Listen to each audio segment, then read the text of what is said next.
more a true town hall meeting.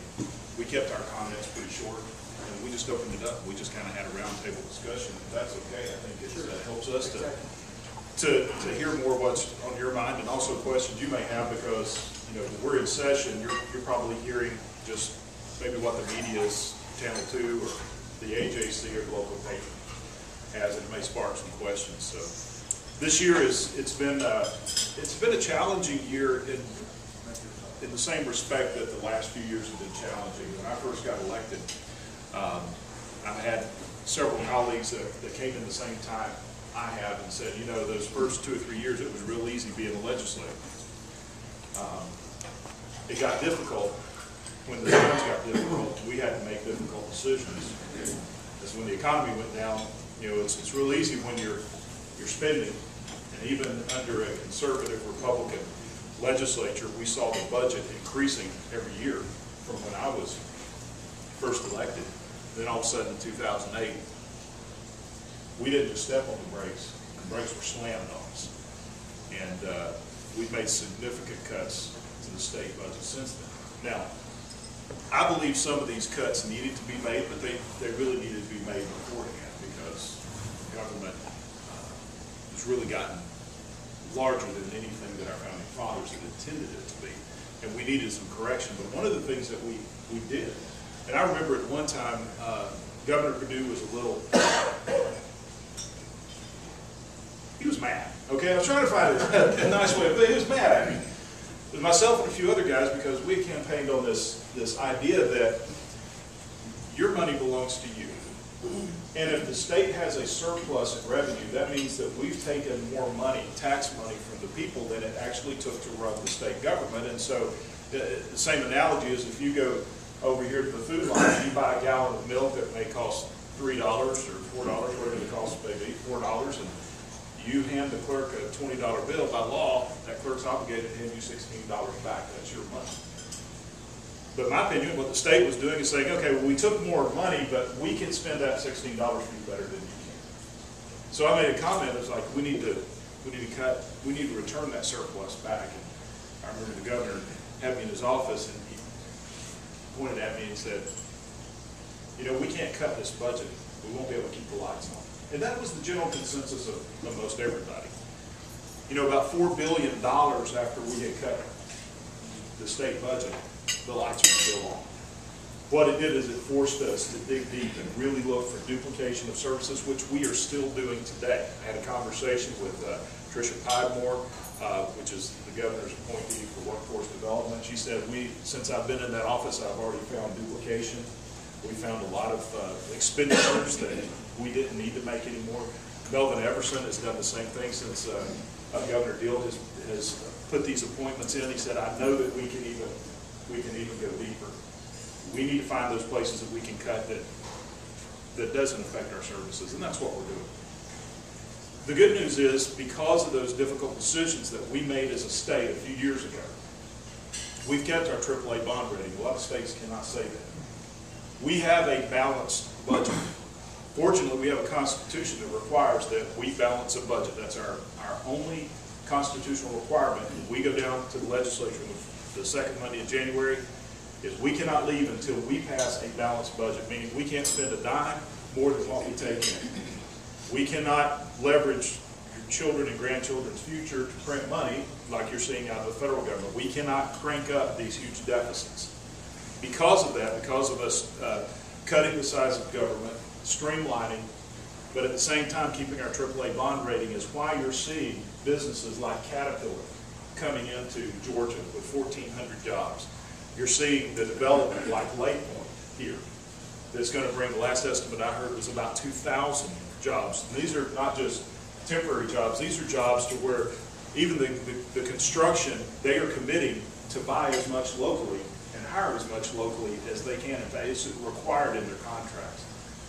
These are things that our state has positioned ourselves to be one of the first out of the gate in economic recovery. Now, it's not going to get back the way it was. We have ballooned this economy. It was destined to crash. But as we rebuild, we can rebuild smarter. We can rebuild better and more efficiently. And I think Georgia is going to be one of those those places that large businesses, small businesses, look to come because we have a great standard of living and we've proven that we can weather this economic storm. This year our priority has been setting ourselves in that position to grow, that we believe Georgia is going to grow, with a focus on jobs and the economy. Now you may not hear that because those things aren't real popular to report in the media. Also, a lot of those bills we're still working on. Budget reform and tax reform. There's a joint committee that was established last year between the House and Senate that kind of bypasses some of the other rules that constrain the legislature. For instance, any tax bill has to originate in the House, except for with this joint tax committee, they work together on it. Still more than likely will go through the House first, but it's also not limited to our crossover day, which happened last week, which is the 30th legislative day. So last day of bills can leave one House and still be heard in the other. We are looking at reducing and eventually eliminating the sales tax on energy inputs into manufacturing. That is very, very big, especially in Northwest Georgia. I think we're the only state in the Southeast that actually puts a sales tax on the input on energy. Several of the manufacturers say that's going to release capital for them to do expansion and growth. There's several other things ideas that we're still working on, even though we have only 7 days left in the session. Some of these things you're going to see will at least lay the groundwork for a lot of tax reform coming very soon. So, you know, we could cover a lot of ground here, but I think I'd rather hear your questions. We'll probably get into a lot of these things, but this year our focus has mostly been on establishing Georgia to basically, as this economy gradually improves, we're distancing ourselves ahead of the other states and attracting the jobs, the growth, and I'm so excited about Northwest Georgia too, because if you look at this Lake Point, I think it's going to be a turning point for this community. The Lowe's Center, anything that happens, whether it's right in Bartow County or just in a surrounding area, is we always benefit from that. And so I'm excited about where we're going. There's still some rough roads ahead. We're still having to do cuts, but we at least have a good grasp on our state budget.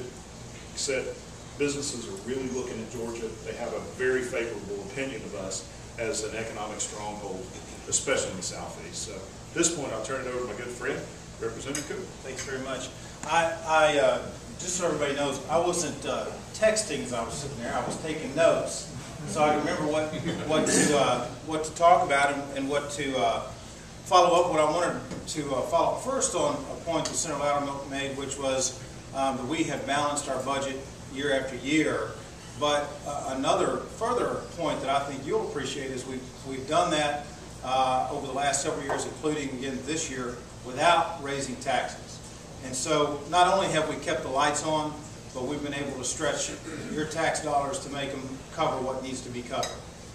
So I think it's commendable to those who've been there longer than I have, and also to the leadership now and the governor, that we're able to do what we have to do, our core government functions, without raising your taxes and without borrowing the money to do it. Also, Senator Loudermilk mentioned streamlining the government and finding areas to do better than we're doing now. You know, as a small business owner, when times have gotten tough, there have been some things I could cut out that were big chunks of my budget that I could live without. There are other times I can find smaller, more minute issues to fix funding problems. And we've done some of that too. Today we had a bill in the House.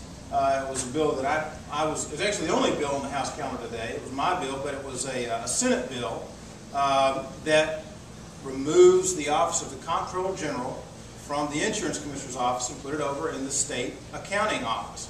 And that doesn't sound like a big deal. And it's not a huge deal, but those two offices were doing the same work in different places, paying two different people to do the same job to get the same information.